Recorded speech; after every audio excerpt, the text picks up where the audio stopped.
project-based learning is a great way for us to engage our kids and to make learning more meaningful. I think all of us have been involved in projects throughout our career as students and teachers, but it's a different way of thinking about using projects in your classroom. So when I started thinking about project-based learning, I thought about it as the main course and not the dessert. So usually when we're in school, it's the dessert, right? Your teacher teaches the unit, and you learn everything you need to know, and they go, okay, now we're going to do a really fun project. And everybody gets all excited, and you do this great project, but you really did all the learning before the project ever got there.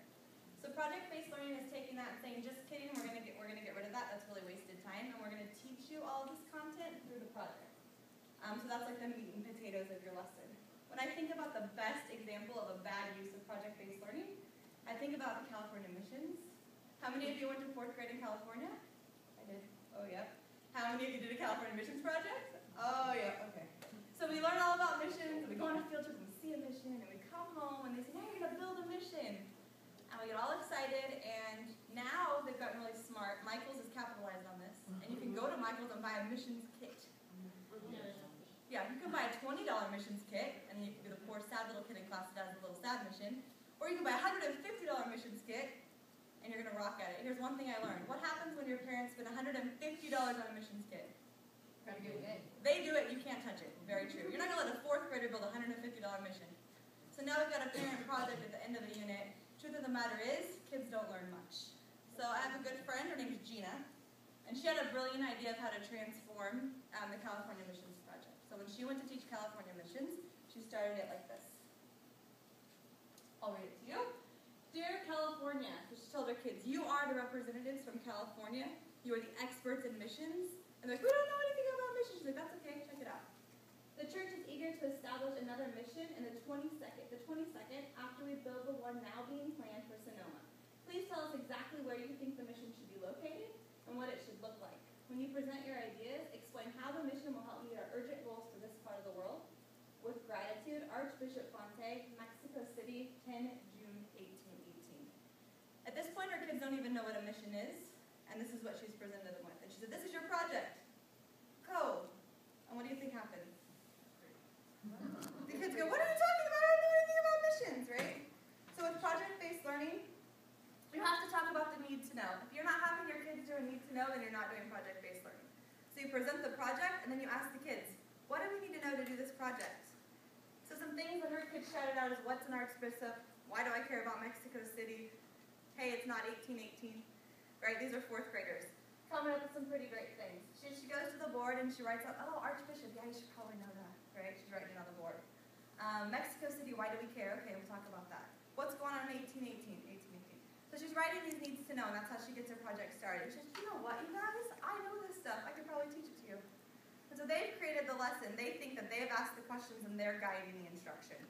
So what she's done in a matter of 2 minutes that we didn't figure out in California missions in 30 years is she's got her kids engaged, right? And now they're leading the instructions, and now they care about the answers she's going to give them. Pretty brilliant idea. And so how does this help the teacher? Helps us in a few ways. I just told you it helps us by engaging students. If the kids are asking the questions, they care about what your answers are. If they aren't asking the questions, sometimes they don't care, right? Another great thing about engaging students is it engages those students in your classroom who don't always participate. They can ask a question. They can ask you why we care it's 1818, or they can ask you why we care about an archbishop, or Mexico, or a mission, or where the heck is Sonoma. So those kids are engaged too, and they don't have to feel like they're asking a dumb question because no one in your class knows anything about the project. So that's a great way to engage your kids. It also limits classroom management issues. This is great for us as well, because classroom management, as we all know, can be a struggle, especially when you're talking in junior high levels and things like that. If they're engaged and they care that you're answering their questions, they're less likely to be distracted and just disrupted. That doesn't mean you're going to get rid of classroom management. It's all going to be perfect, but it will help to limit the distractions.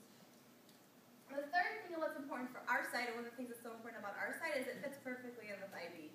Having kids think about these projects and work with these projects and be the problem solvers and the critical thinkers is exactly what IB is asking us to do.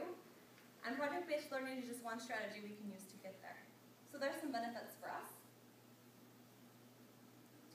I'm going to show you a video in just a minute of some project-based learning in action. Project-based learning in action looks like a whole bunch of kids working together to solve problems. And it's a whole bunch of content area teachers getting together to create a project together. You can do it on your own, much more effective if you're working with others, so kids can't escape the project. Okay? So we'll talk about that in just a minute. So here's some types of projects that I've seen in the past that are pretty great.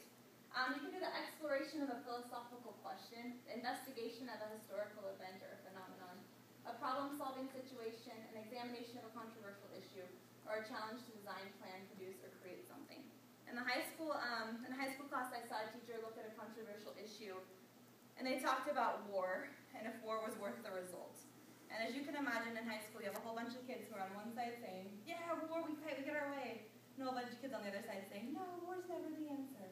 And they talked about that. There's not a right answer. The kids are doing the solving. That's the big question, the driving question of the unit. Then you produce the project for them.